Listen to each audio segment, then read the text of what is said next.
อยากขอบใจฟ้าอยากขอบใจฝนที่ทำให้เฮาได้มาพบกันหรือสิ่งเหล่านั้นคือโศกชะตาของสองเฮาสายตาท่าทางหอยยิ้มของเจ้าให้ความง่อยเงานั้นจางหายไปเจ้าเหมือนน้ำเย็นเป็นดังดอกไม้ในใจเบ่งบานจะขอบใจฟ้าที่ยังเมตตาหักเฮามีคอยมีเจ้ามีกันและกันตลอดไปบนเส้นทางหักบนทางที่แสนยาวไกลแต่สองหัวใจจะรวมมันไว้เป็นหนึ่งเดียวเป็นดังคำที่นำพาชีวิตก้าวไป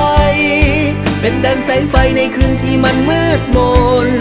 เป็นดังน้ำทิพย์ดับกระหายความร้อนรนเจ้าคือเหตุผล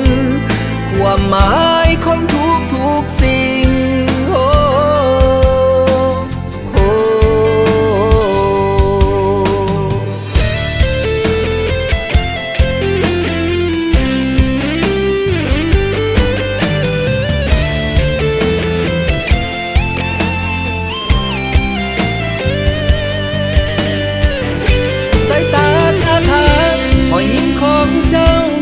ความง่อยเงา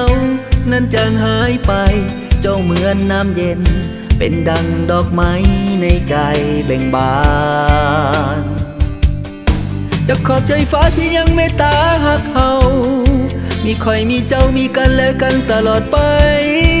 บนเส้นทางหักบนทางที่แสนยาวไกลแต่สองหัวใจจะรวมมันไว้เป็นหนึ่งเดียวเป็นดังคำที่นำพาชีวิตก้าวไป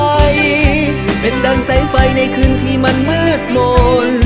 เป็นดังน้ำทิพย์ดับกระหายความร้อนรนเจ้าคือเหตุผลความหมายของทุกสิ่ง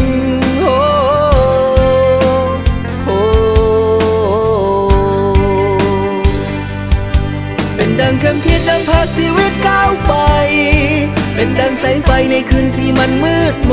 นเป็นดังน้ำทิพย์ดับกระหายความร้อนรนเจ้าคือเหตุผลความหมายของทุกสิ่ง